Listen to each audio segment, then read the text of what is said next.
Now we're going to ask the same question, and this is the question of when was the Quran written down? Muslims will tell us the Quran was written down in the mid-7th century, in 650.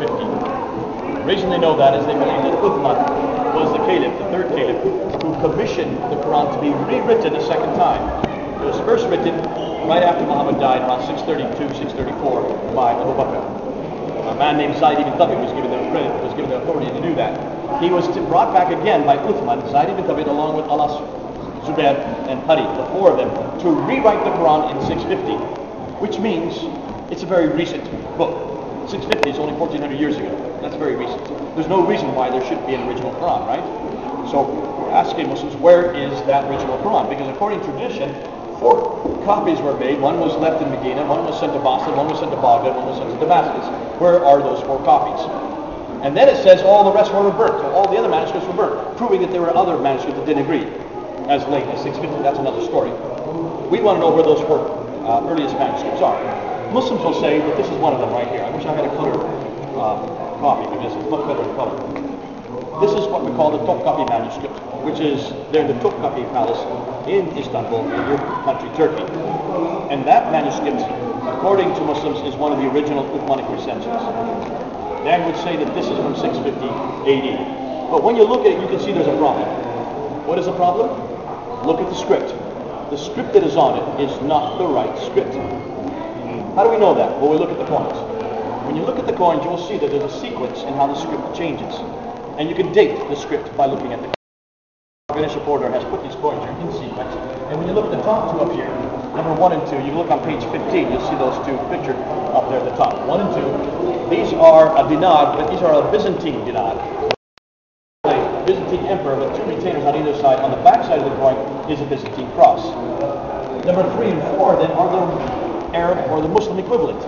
You notice the Byzantine emperor off and they replace it with a caliph with 2 retainers. A Byzantine cross with a cross piece missing. Now the problem is is Islam permitted to have any images? No, that's anathema. No images are permitted. So what are images doing on coins? In not only in 630s and 640s, all the way up to 692, because there's a coin by Abd al-Malik,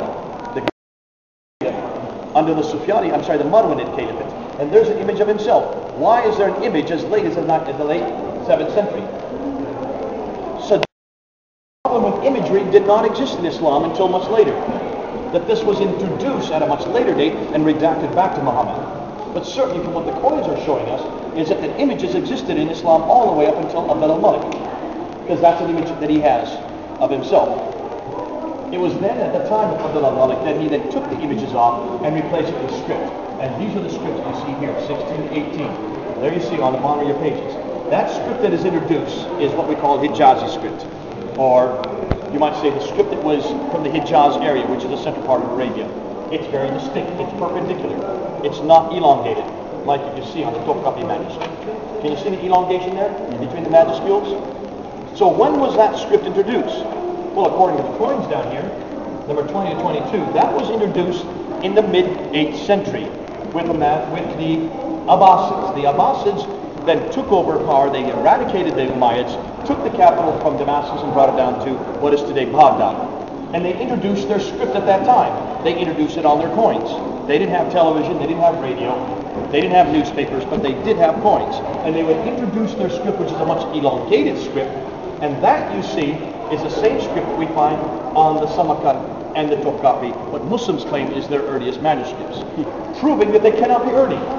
These manuscripts could have only been introduced sometime after the mid-8th century.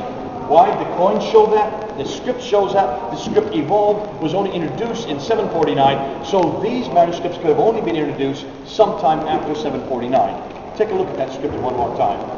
You notice there's a medallion right there. There's another medallion right there. There's another medallion right there. Every time you see these, proving that when this manuscript was written, versification was quite common. The problem is, versification was only introduced in the Korans in the mid to late 8th century. Scholars are now suggesting that this manuscript is not a 7th century manuscript. This is a 9th century manuscript because it uses justification, it uses medallions, it uses the Eastern Kufic or the Abbasid script, which were all introduced after the mid 8th century. So these could not be Uthmanic Qurans. The wrong script, the wrong date, much too late. Now the question is, where are those Uthmanic Qurans? We don't find them. There's no reason why Muslims should not have them. And that's the question we're going to answer when we get up to the British Library. The oldest Qurans that they have there. And we're going to look at the second oldest Quran in existence, which the British Library now owns. And we're going to do a comparative between that Quran and the Abbasid Qurans. And you're not going to like what you're going to find. Because what you're going to find is that they are completely different Qurans. The Quran has changed over and over. There was no complete Quran in the 7th century. There was not even a complete Quran in the 8th century. It looks like we cannot find a complete Quran until the 10th century. Well, let's wait till we get up there. We'll look at the Qurans, we'll do a comparative, and then we'll ask the same question of the Bible. Because the same question needs to be asked of the Bible. Do we have early manuscripts of the New Testament? Have they changed? Have there been manuscript variants? When you find and you see, you do a comparative, it's going to be great. You're going to love it.